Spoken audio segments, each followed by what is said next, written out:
ำตกตาสะนอนสบายดีทุกคนมื้อนี้พาหมู่สว่างมาลิ้นตาสว่างแห้งโอเคโอ้น้ำไหลแห้งหลายทุกคนอากาศเย็นสบายเลยเอาล่ะทุกคนเราเริ่มไปกันเลยเราจะขึ้นไปกองน้ำตกเนาะแล้วก็ไปชั้นสูงสุดของตาสะนอนนั่นเอง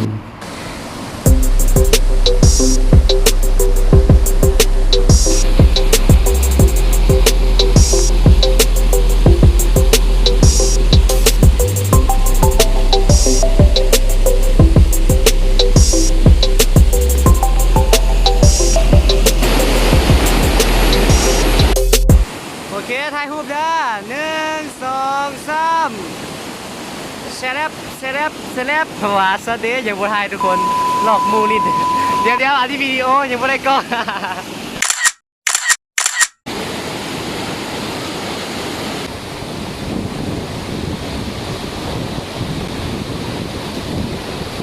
ดูเลย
ฮัลโหลไอ้สว่าง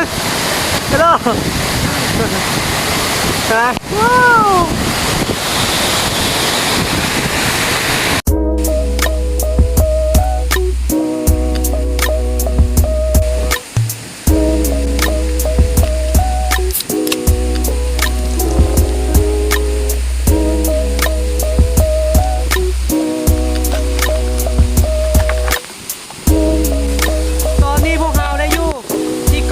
ตกเลยเนาะสั้นสูงเลย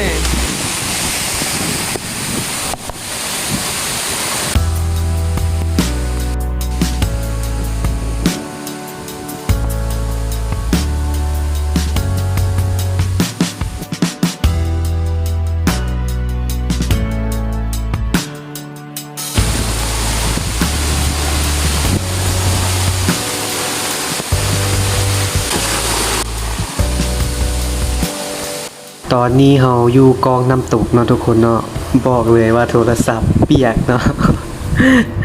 เปียกหมดเลยโชคดีเนาะที่ยังใช้งานได้ในปัจจุบัน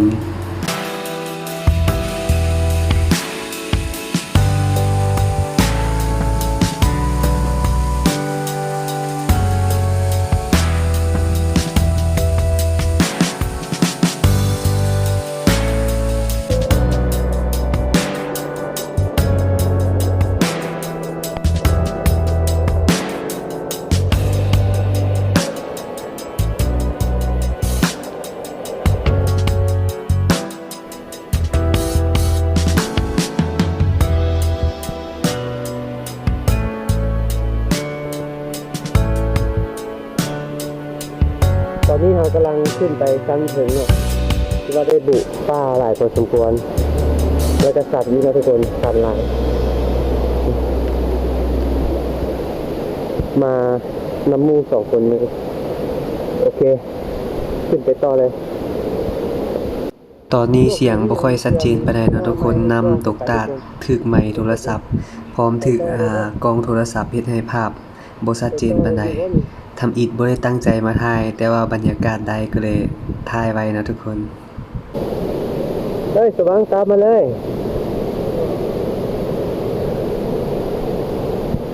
นทางก็อาจจะลำบากเนาะขึ้นไปสันเทิงบ่ฮู้ว่าน้ำลึกบ่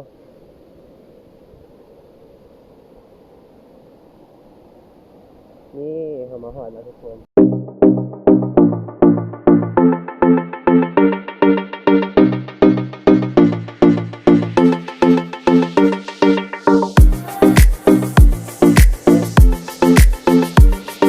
นี่สำเร็จแล้วเขามาถึงชั้นสูงสุดของตาดห้วยสะนนทุกคนไป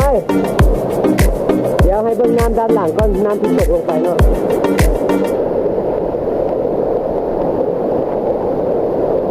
มาสว่าง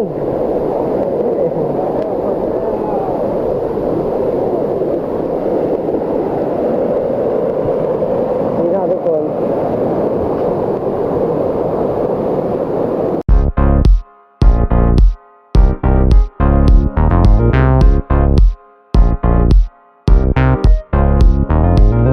ในที่สุดเราก็มาทอดสั้นสูงสุดแล้วทุกคนนี่เนาะบรรยากาศชั้นสูงสุดนะทุกคนไปคุณด้วยที่พาทุกคนไปเที่ยวนี้ไปสว่างย่างนำทางไปเลย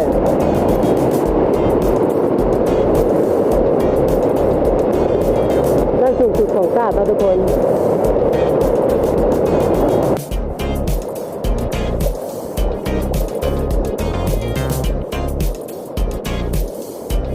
ระวังเนาะย่างนับต่อไปค่อยๆไปเป็นยังไงความรู้สึกสว่างขึ้นมา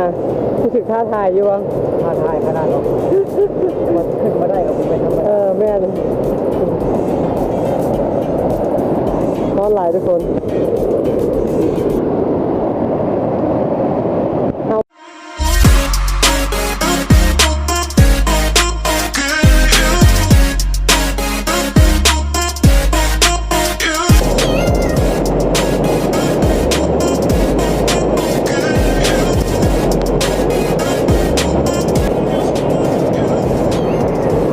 ทุกคน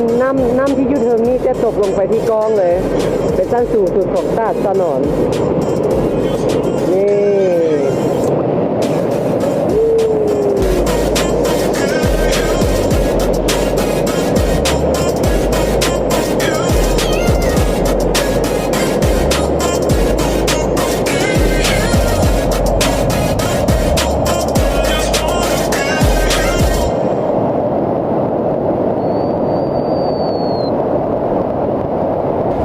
เวลาในการเดินทางจากกองน้ำตก